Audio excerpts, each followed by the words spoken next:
laughing stock, the devil incarnate, a stony-hearted Wait, villain.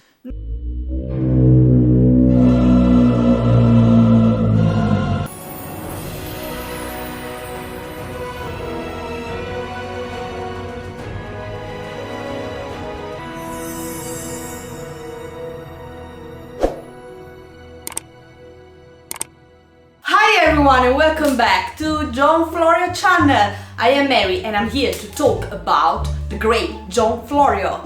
Some of you from the Florios community have sent me some videos on YouTube that talk about how great Shakespeare was, how creative Shakespeare was, how many words, witty sayings and proverbs he created. But is it really so? Today I will dismantle some fake legends about Shakespeare. Pioneering and ingenious inventions erroneously attributed to the bard.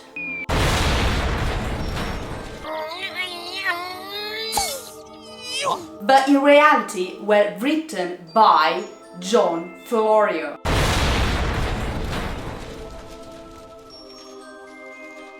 But before we start, don't forget to subscribe to help me grow this channel. Suggest me a video to make, I want your opinion. This community is growing every day and I have reached 400 subscribers, which is such a huge number if I consider the fact that, like, last year no one knew who John Florio was. And today I see many people who are getting interested in him, his life, his relationship to Shakespeare. So thank you very much. I'm very grateful. But now let's start. Okay, let's start with this video that you have sent me. She reminds me very much of my English teacher. He was the first person to put these actual phrases and words into print. So maybe he heard other people saying them, but he was the one who wrote them down. There's method in my madness means you may be behaving in a very strange way, but there's a good reason for it. I love this one. I love this one. There is method in my madness. I really like it. Next one. Too much of a good thing. So you could say, you can have too much of a good thing. There is a proverb, an Italian proverb, that Florio writes in Giardino di Ricreazione, who was attached to Second Fruits, published in 1591, and he writes troppo di una cosa non val nulla, which is the same exact meaning of too much of a good thing. In fact, in the same First Fruits, John Florio writes, too much of one thing is naught, which is the same exact meaning of what Shakespeare writes. Too much of one thing is the opposite, so it's bad. Next one, to break the ice. Break the ice is an Italian proverb, rompere il ghiaccio. It's not really a proverb, it's a common phrase, a witty sayings, and it's used when you want people to be comfortable at first meeting, for example, in which there is a bit of tension. We say rompere il ghiaccio, so break the ice. Next one, catch a cold. But to catch a cold, maybe before this was written down, people said to get a cold. I don't know. This is also very Italian, catch a cold, because in Italian we say prendere un raffreddore, so catch a cold. Usually in English you don't say catch a cold. I mean, you catch a ball as well. And Florio uses it and writes it in Second Fruits, catch cold. Just like Shakespeare. It's interesting that the Shakespeare doesn't write gets a cold, which should be the exact verb in English. He prefers catch, which is the literal English translation of the Italian prendere, catch, a cold. It's so fascinating when you discover the source of these proverbs, or these witty sayings that Shakespeare used, which some of them were originally written by Florio and have an Italian origin. I would like to see in which comedy Shakespeare writes catch a cold.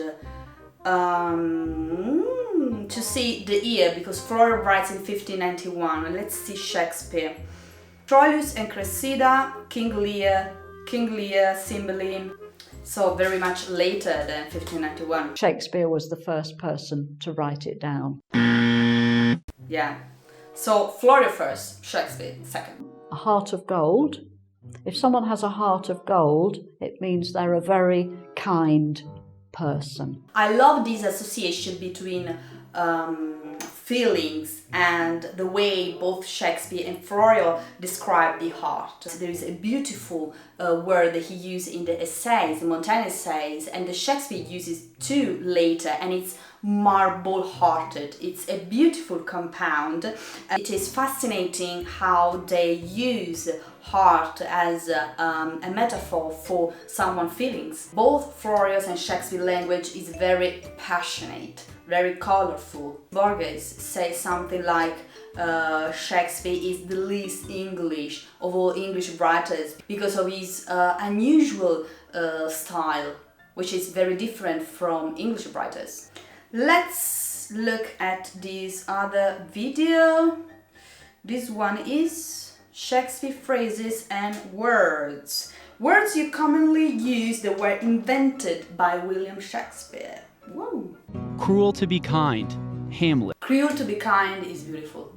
It's very Machiavellian. Neither rhyme nor reason. Wait. Neither rhyme nor reason. Florio used it too, neither rhyme nor reason. He writes a flim-flam tale without rhyme nor reason. A titto-tatto, flim-flam tale without rhyme nor reason. Notice here the obsession Florio has for the sound of the words, for the rhythm of the words, which is very similar to Shakespeare. Titto-tatto, flim-flam tale. All that glitters isn't gold. Wait. All that glitters is no gold. Florio writes it. It's even Italian proverb, non è tutto oro quel che luccica. Now, this proverb, all that glitters is no gold, is one of the many proverbs that Florio writes. He was obsessed with proverbs. He published a work with 6,000 proverbs. This is also something that connects Shakespeare with Florio because both were obsessed with proverbs. Shakespeare used proverbs extensively in his works and even used a proverb as a title for one of his plays. Guess which Shakespeare's play contained a proverb as a title? Write in the comments the answer now. 7. It's Greek to me, Julius Caesar, Act 1, Scene 2. I have not slept one wink, Cymbeline, Act 3, Scene 4. Have not slept one wink can also be found in Florio's anonymous translation of Decameron. Melted into thin air, The Tempest, Act 4, I love Scene this one. Melted into thin air. I love it. Words. Of the over 20,000 words Shakespeare penned with iron gall ink, about 1,700 of them had never been previously recorded or seen in the English language. Okay. Let's dismantle this legend. Both for Florio and Shakespeare. Wait, not just for Shakespeare, for Florio too. I'm not saying that it is not true that Shakespeare Florio invented all these words. But the majority of these words already existed. Well, I mean, the famous story that Florio invented the F word. No? When you read a line, the F word, who created the F word? The first name that appears is that of John Florio. Now, this means that Florio just one day he woke up and said, you know what, I just want to create the F word, and he wrote. No, this is not true. The word already existed. Florio put it into a dictionary. He made it cool. He gave that word a specific meaning, say this is what means, and he made it cool. This is also what happened with Shakespeare. The majority of the words which are today attributed to both Florio and Shakespeare already existed, but they were attributed to them for their popularity in that historical period. They, of course, created many words, because both Florio and Shakespeare were obsessed with words, but they didn't create all the words that today are attributed to them. They are still cool, don't worry. Speaking of reviews, we can sort of thank Shakespeare for Yelp. The first time the word appeared was in Act 4. Wait. Yelping, Florio used it too, yelping. The word critic first appeared in Love's Labour's Lost in Act 3, Scene 1. Critic, Shakespeare created critic and Florio created criticism. Manager for the first time in Act 1, Scene 2. So this play, Shakespeare created manager and Florio created management. I love how sometimes you can't distinguish them. Like you don't know who wrote what. back to the words he created. Comedy of Errors gave us Gossip and Hurry. A Midsummer Night. Wait. Which play? Comedy of Errors gave us Gossip and Hurry. Okay, Florio used gossip too. If you hear someone snoring, it's my dog. This other one. You are quoting Shakespeare. Rob Brydon reveals popular Shakespeare phrases in everyday use. Claim to be more sinned against than sinning, you are quoting Shakespeare. If you recall your salad days, you're quoting Shakespeare. If you act more in sorrow than in anger, if your wish is father to the thought The flute in the background is a bit creepy.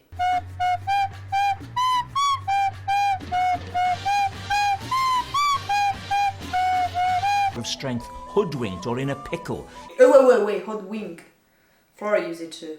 made a virtue of necessity, Wait, made a virtue of necessity. Florio writes it in second fruits, and it's even Italian proverb, far di virtù necessità, make of necessity a virtue. you are quoting Shakespeare. You are quoting Florio. I'm not saying that more than half of the proverbs that you find in Shakespeare's plays are actually written by Florio, but half of the proverbs that you find in Shakespeare's plays were actually written by Florio. And I saw a laughing stock, Wait. a stony heart. He's a bit fast, too fast. Laughingstock and I Saw is also by Florio. And I saw a laughing stock, the devil incarnate, a stony heart. Wait, what?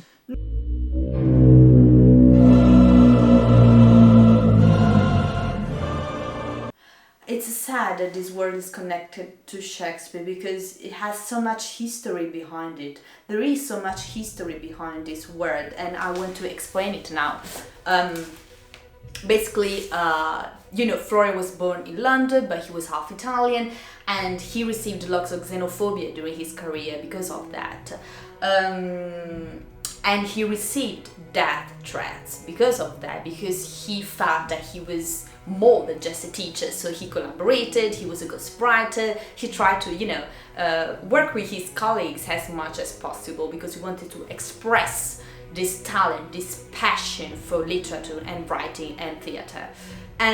But he received criticism, he received death threats, and in Second Fruits, 1591, Florio writes, "My enemies have a knife at command to cut my throat, because an Englishman in Italian is a devil incarnate." And this devil incarnate is an important word because Florio went on collaborating, writing, and this word, devil incarnate, embodies Florio's project to keep writing, to keep collaborating in theater with his colleagues, with his friends, despite the death threats.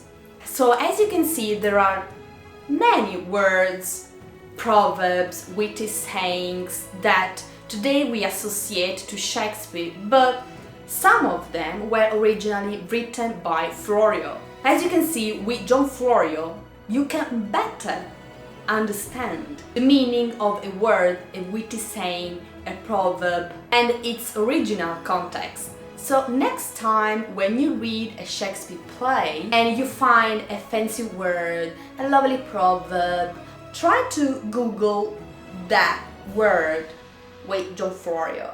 A lot of interesting stuff will come up that will definitely open your mind about both Shakespeare and Florio.